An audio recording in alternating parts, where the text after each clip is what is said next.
change ni Duterte. Pamilyar ang charter change sa mga pangulo na matatapos na ang kanilang termino. Dahil mga kababayan, ang pagpapasa ng charter change ay ibig sabihin nun, pag-extend pa nila sa kapangyarihan. Ayaw pang bumaba sa posisyon ni Rodrigo Duterte na isang kriminal, mamaya, mamamatay tao at diktador. Dahil sa 500 araw na lamang na nalalabi sa kanyang termino, takot si Duterte na makulong dahil sa ilang kasalanan niya sa ating bayan. Ang pagbenta niya ng soberanya, ang kriminal niya kababayaan, ang pagpatay niya mismo sa kapwa niya Pilipino. Mga kababayan, ang charter change ay hindi lamang pag-term extend ni Duterte, pero paghayaan niya rin ang mga dayuhan na makapasok at makontrol ang ating ekonomiya.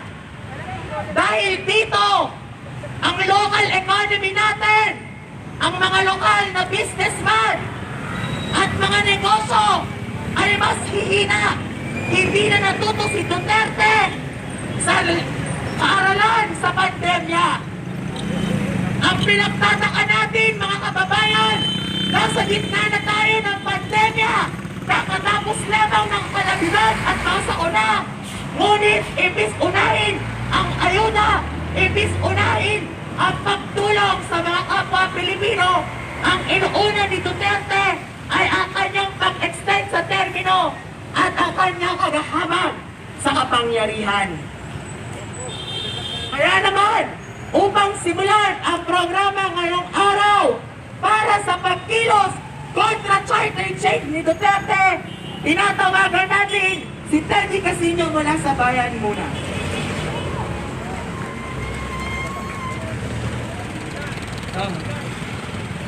Isang magandang umaga sa lahat ng ating mga kababayan. Happy New Year po sa lahat.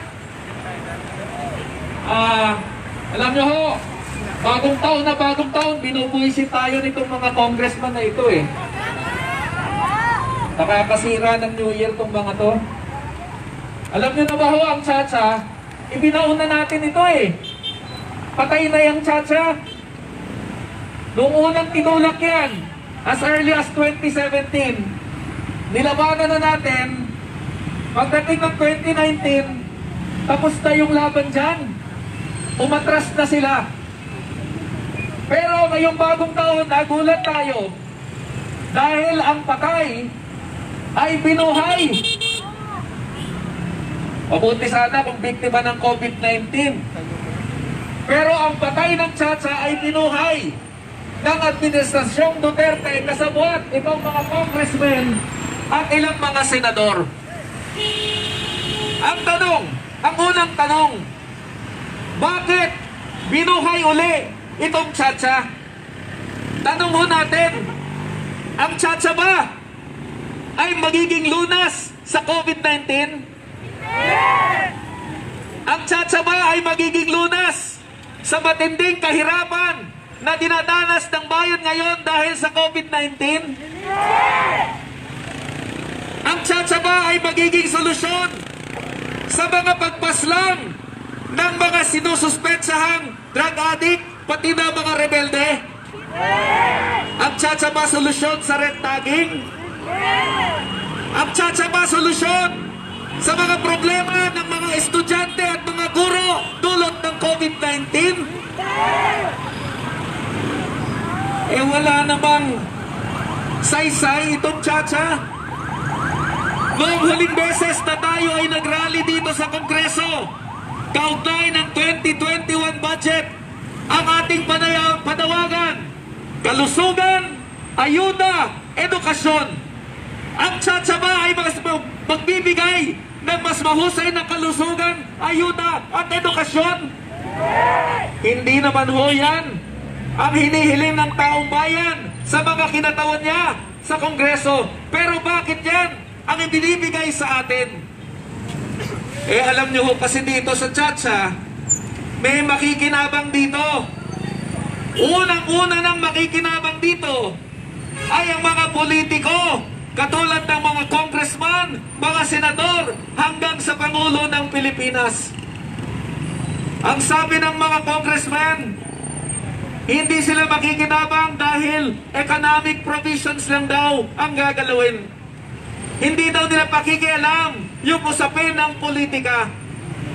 Pero ano ba yung economic provision?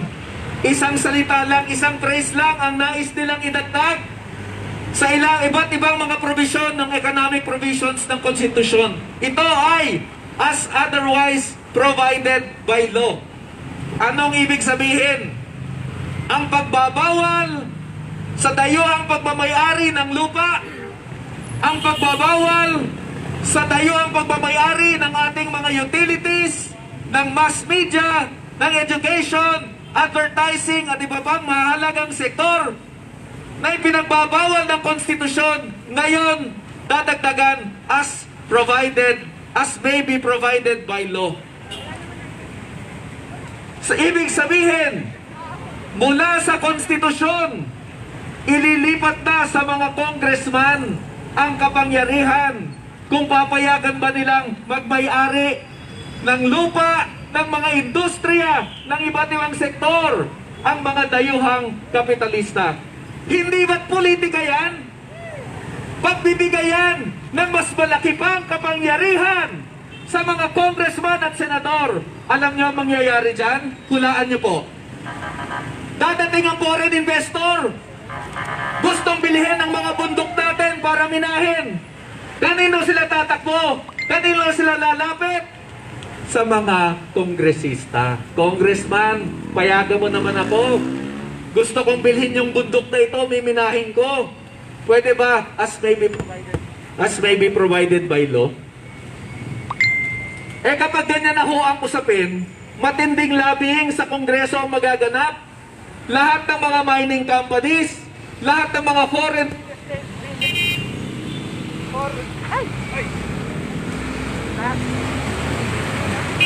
lahat ng mga mining companies, mga foreign real estate developers, mga media entities, mga advertisers, pipila sa Kongreso para humingi ng approval. Laking pera po yan. Bilyon-bilyon ang kikitain ng ating mga politiko.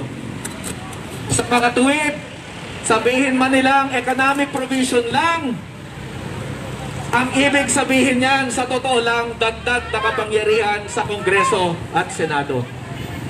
Pero hindi lang yan. Dito sa kanilang panukala, hindi totoong limitado lang sa economic provision. Dahil kapag nag-convene na ang Constituent Assembly, magkasama ang Senado at Kongreso, kahit ano sa Konstitusyon, pwede na nilang amyendahan. At si Duterte na mismo ang isabi, ang una niyang gustong mangyari, buwagin na ang party list sa Kongreso sa pamamagitan ng constitutional amendments. Ibig sabihin, aalisan ng boses ang mga mahihirap at mga inaapi sa loob ng Kongreso. Hindi ba't isang malaking dagok yan sa ating demokrasya? At hindi lang yan, but wait, there's more.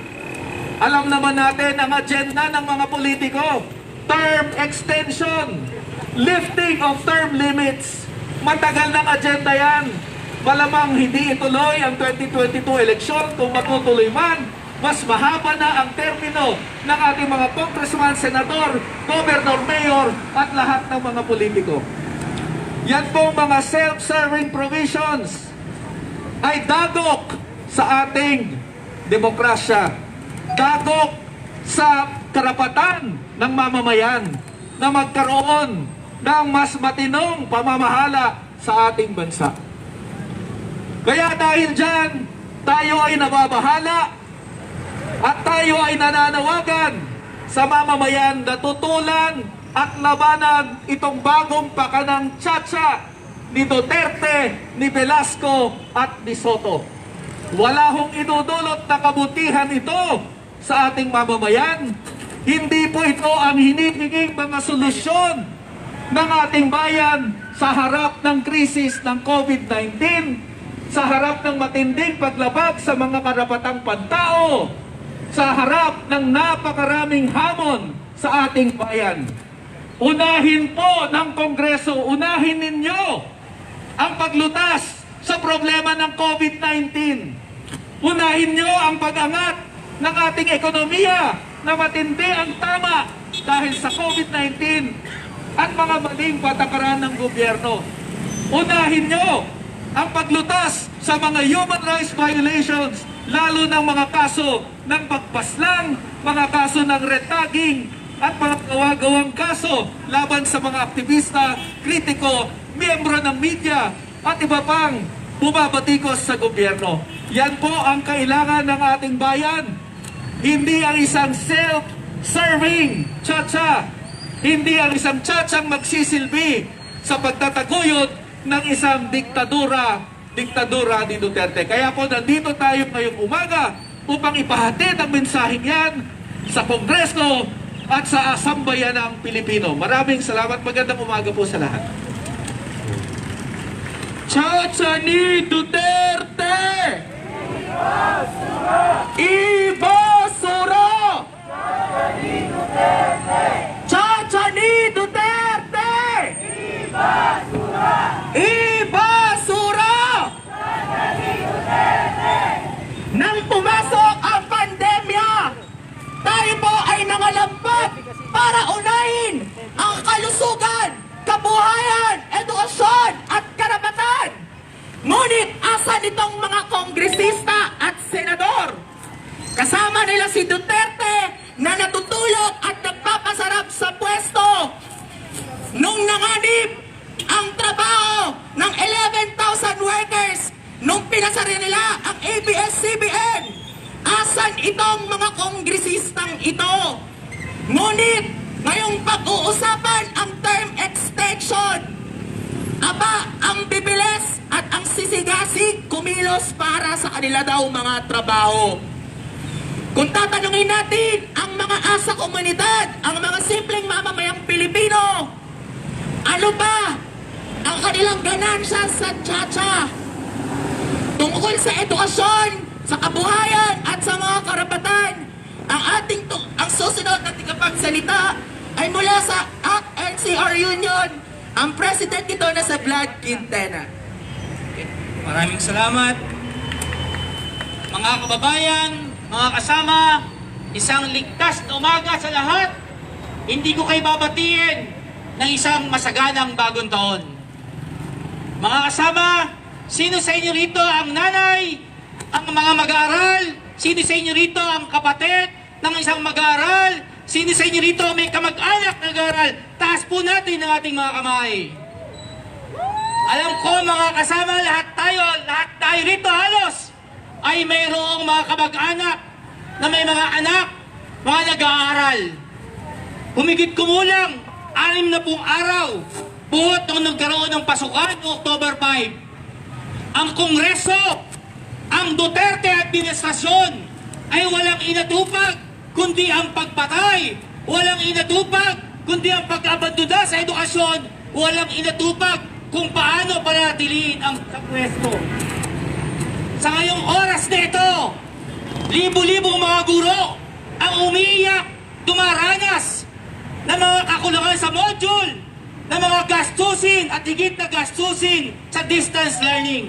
Pero inaatupag ng gobyernong Duterte, ng Kongreso ito, ay kung paano ang ating demokratikong konstitusyon ay paano magsisilbi sa dayuhan at paano magsisilbi sa kanilang mga sarili. Mga kasama, mga kababayan, ang konstitusyon ay napakahalaga sa atin bilang isang demokratikong mamamayan. Malino sa konstitusyon na dapat ang edukasyon ay dapat unahin ng gobyernong ito. Pero sa kaibuturan at sa katunayan, ito ay pag-abandona, ito ay pagbaliwala. Saan ka ba naman nakakita, mga kasama, mga kababayan? Sa loob ng isang buwan, pagkakasahin mo ang 83 pesos na internet allowance, makakasya ba ito, mga kasama? Hindi mga kasama. Saan ka pa naman nakakita? Ang distance learning, walang module. Sa tingin nyo, may papatupad ba ang mga edukasyon? Hindi mga kasama. Saan ka ba naman nakakita mga kasama ang sahod ng guro? Kung meron mang masabing pagtaas, ay halos mataas pa ang presyo ng isang korneto. Kaya mga kasama, ang panawagan ng Union ng mga Guro, hindi lamang sa National Capital Region, kundi sa buong bansa, ay magkaroon ng isang ligtas sa balik eskwela. Alam naman natin na ang isang frontliners ay mga guro, mga mamamayan natin na kung saan ay nagdi-deliver ng edukasyon. Pero ang gobyernong ito, walang inisip, kundi ang pagpatay, ang pangangipapa sa mga tayuhan China at US, at ang pag-term o pag-extend ng kanilang mga political extension. Kaya mga kasama, hindi nangingimi ang mga kaguruan na sumama sa mga mamamayan natin sa pagpapatalsik sa gobyernong ito. Mataba ang lupa ng mga kaguruan upang mag-organisa at magpalawak dahil sa kasalukuyan, ang PBB at NSRI, ang mga internet allowance ay hindi pa nakukuha at patuloy na pagyurak sa pag-uunyon. Kaya mga kasama, kami ay nanunumpa sa inyong harapan sa kongresong ito na ang kaguruan ng Unyon ay sasama sa pagpapatalsik sa gobyernong ito. Nananawagan kami na hindi kami titigil upang tutulan ang charter change ito. Mabuhay ang gurong lumalaban, mabuhay ang mamamayang lumalaban. Charlie Duterte! Ibosura! Mga kasama, bago tayo mag-proceed sa susunod na tigapagsalita, tayo po ay mga lampag ngayon ng ating mga panawagan. Ito ang ating mga urgent call para sa mga kongresista. Kaya ang magiging panawagan natin, bakuna, ayuda, hindi tsa-tsa! Bakuna, ayuda, hindi tsa-tsa! Mga kasama, mas malakas para marinig ng mga kongresistang ito! Bakuna, ayuda, hindi tsa-tsa! Bakuna, ayuda, hindi tsa-tsa! Para naman po sa susunod na tigapagsalita, tinatawagan natin si Manny Baclaga mula sa Courage.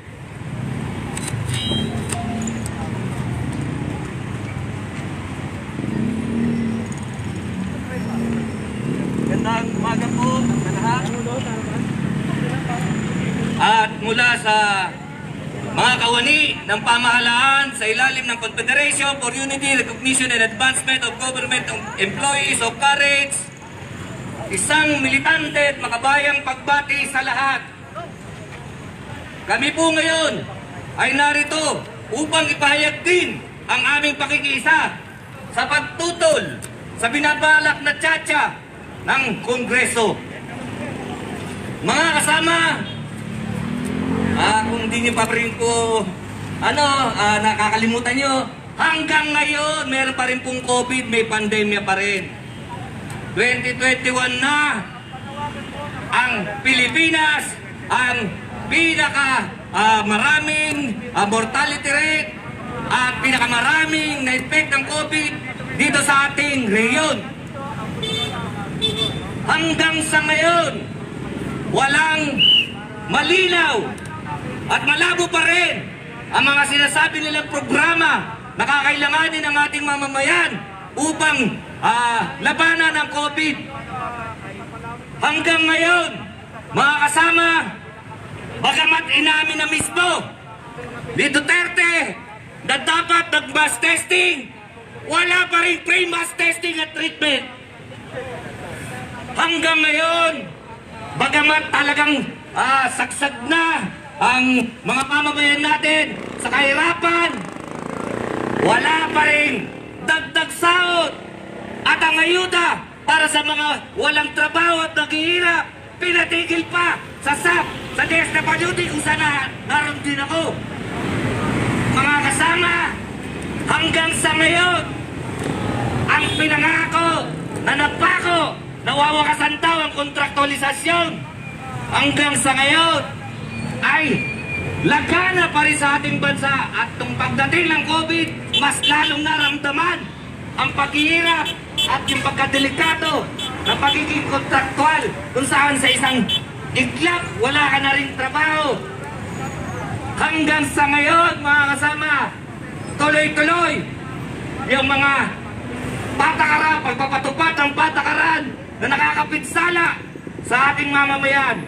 Mga kasama, ang serbisyo sa patubig sa Bacolod City ay prinivatize ng isang krol ni Duterte, ni Cynthia Villar, ni siya rin, author ng Rice Tarification Law, kung saan yung ating pangangailangan sa bigas ay nasa privado at na-deregulate din. Mga kasama, pag tayo ay tumututol, kami mismo sa kawani ng pamahalaan, ihaaras ka, irerektag ka, tuloy-tuloy pa rin po yan. At ang ating mga mamamayang nagpupunyagi na magkaroon ng maayos na kabuhayan at ipaglaban ang kanilang mga karapatan, nirerektag na, pinapatay, kinukulong. Yan mga kasama, ang kalagayan natin. Pero, ano sagot ng Kongreso at ditong rehimeng Duterte? Charter change. Sawa na kami dyan sa charter change. Pati sa mga argumento na sinasabi nila bakit kailangan ng charter change. At bagya ko na lang babanggitin na yung isang rason nila ay para daw makapasok ng lubos ang mga dayuhang kapitalista sa ating bansa na magkaroon ng pag-aari sa ating kalupain. Ito po hindi na nga sila nakontento na yung mga lupang ninuno, yung mga lupang sakahan ay napagkakait na sa mga katutubo at magsasaka. Lulubusin pa nila sa pang kinakatwiran nila. Kunwari daw, federalismo. Yung local government code nga, hanggang sa ngayon, wala pang maayos na pagtatasa o assessment kung saan yung mga mahihirap na mga LGU ay hindi makatugon sa mga pangangailangan ng kanilang mamamayan. Magpe-federalismo pa. Sa totoo lang, mga kasama, iisa lang ang kanilang agenda. Bagamat sinasabi nila, hindi po to term extension. Kalokohan! Huwag din na kaming bulahin! Yan ang gusto nyo! Sa totoo lang, ang gusto nyo manatili sa kapangyarihan kayo! At pag sinabi nyo hindi naman federalismo o extension of power, sasabihin nyo yung opening ng ating national patrimony sa foreign kasi mga kasabwat kayo na mga dayuhang kapitalista at saka mga lokal na negosyanteng Pilipino tulad ditong Cynthia Villar na to. Kaya mga kasama, talaga pong sa aming pagsama dito, pinapangako din namin na hindi kami papayag na matuloy ang tsa-tsa ni Duterte at makikisa kami sa lahat ng laban na gagawin natin para tutulan labanan nito hanggang sa mabasura. So muli, isang militanteng pagbati sa lahat at mabuhay. Tsa-tsa ni Duterte! Ibasura! Bakuna ayuda, hindi tsa-tsa! Malinaw po mula sa mga unang mga nakapagsalita na tutol ang mamamayang Pilipino sa term extension at pagbebenta ni Duterte sa ating bayan sa mga dayuhan. Etong mga kongresista at senador na ito hindi na nasatisfy sa paglukmok sa local economy natin sa kanilang mga polisiya. Kung maaalala natin, mga kababayan, nauna na nilang nilugmok sa kahirapan ang sektor ng mga magsasaka nung pinasa nila yung rice tarification law. At iba pang pag-export, no, imbis na red. na pagkuha ng sarili nating bigas mula sa mga local farmers natin, inuna pa nilang bumili sa mga sa liyuhan. Kaya naman, titignan at pakikinggan natin ang tindig ng sektor na mga magsasaka tungkol sa charter change. Tinatawagan natin si Kato Inying Flores mula sa Peasant Agricultural Workers.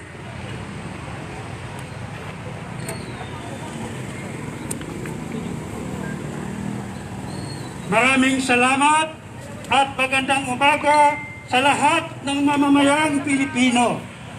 Bakit ayaw ng unyo na manggagawa sa agrikultura itong tsa-tsa ni Duterte? Para po sa kabatiran ng lahat, kami ang henerasyon ng mga magsasaka, manggagawang bukid at manggagawang agrikultural ang pinagkaitan sa ating karapatan sa lupa, binubusabos pagsusuri na walang provisyon na nakasaad para sa tunay na reforma sa lupa at pambansang industrialisasyon. Malinaw na itong charter change ay hindi tugon sa kahilingan ng mga magsasaka, manggagawang bukid at manggagawa sa agrikultura, subalit patuloy ang pandarambong sa ating likas yaman dito sa ating bansa dahil ditong charter change. Mula pa kay Ramos, kay Estrada at kay Arroyo, gusto nilang itulak itong inotel na charter change. Hanggang ngayon, itong inotel na si Duterte, isang kriminal, ay gustong manatili sa pwesto para papatayin ang lahat ng mga aktivista, mga magsasakat, mga kapatid natin na mamamayan. Kaya po, ito ang pangunahing dahilan bakit kami ay tumutol at handang lumaban. Hindi kami matakot, makikibaka, lumalaban at kailangan patalsikin si Duterte sa Malacanang. Kaya po, dapat magkaisa tayo lahat ng mamamayan na tama na, sobra na si Duterte, paalisin at patalsikin sa pisto. Maraming salamat. Tsa-tsa ni Duterte! Ibasura! Ibasura! Tsa-tsa ni Duterte! Bakuna, ayuda, hindi tsa-tsa! Bakuna, ayuda, hindi tsa-tsa! Wala pa man po ang amendments ng economic provision sa ating konstitusyon. Andito na ang mga dayuhang kapitalista upang pumatay at magkamkam ng lupang ninuno, ng lupa ng mismong Pilipinong magsasaka. Wala pang economic provisions, pinapatay na ng terror law ni Duterte ang mga magsasakang lumalaban para sa kanilang lupa. Gaano pa sasahol ang buhay ng mga mamamayan na sa agrikultural na sektor? Gaano pa sasahol ang buhay ng mga pesante, ng mga magsasaka at ng ating katutubo kapag hinayaan na ng mga kongresistang ito ang charter change?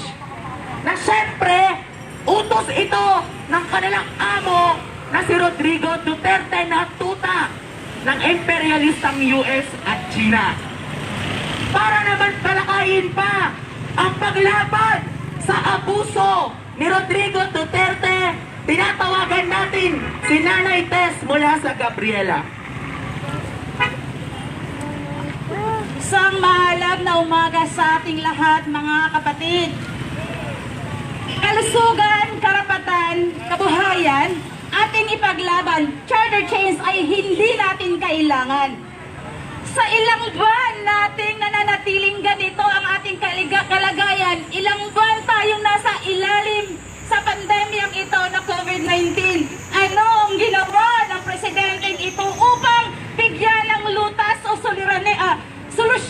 ang ating kinakaharap na pandemyang ito. Sa panahon ng pagtaas ng mga presyo ng bilihin, ano ang ginawa ng presidente ito upang bigyang pansin ang pagsirit ng walang tigil na pagtaas ng mga bilihin? Ganong nananatiling barat at mababa ang sahod ng mga manggagawa. Sa panahon na dumagsa o dumating sa Pilipinas si Ulysses, ang mga kalamidad sa Pilipinas, anong ginawa ng presidenteng ito upang bigyan ng tulong o ayuda ang mga naapektuhan sa kalamidad?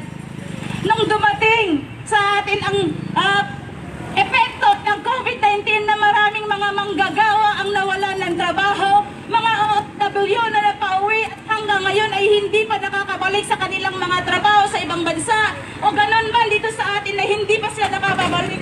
Ano ang ginawa ng presidenteng ito upang harapin ni Duterte ang mga bawat issue o suliranin o usapin na kinakaharap ng mga mamayang ito? Wala ho siyang ginawa kung hindi matulog, at ito iraratsyada niya ang tiyatsa na hindi makakatugon sa suliranin natin sa COVID-19, hindi makakapagpipigil sa pagtaas ng presyo ang tiyatsa, at hindi ito makakapagbigay ng mga maraming trabaho sa mga mamayang Pilipino na nawalan ng trabaho dahil sa pandemya. Tiyatsa ay hindi tugon upang lutasin ang kinakaharap ng mamamayan, upang bigyan ng solusyon o harapin ng Duterte ang kinakaharap ng mga mamayang Pilipino na krisis, pahirap sa bayan. Ang tiyatsa ay lalong nagpapahirap sa atin. Kaya mabuti, minabuti at panawagan tayo, tiyatsa, ibasura. Tiyatsa ni Duterte! Ibasura! Ibasura! Bakuna, ayuda, hindi tiyatsa! Imbis unahin ng kongresong ito ang paghiring sa pagtaas ng presyo ng pangunahing bilihin, andyan ang presyong ginto ng baboy, tumataas na presyo ng isda, ng bigas, at ng iba pang mga kinakain natin. Ngunit itong mga kongresista parang walang issue na nakaganap sa ating bansa. Excited sila sa eleksyon. Excited sila sa term extension na pinangako ng kanilang Pangulo.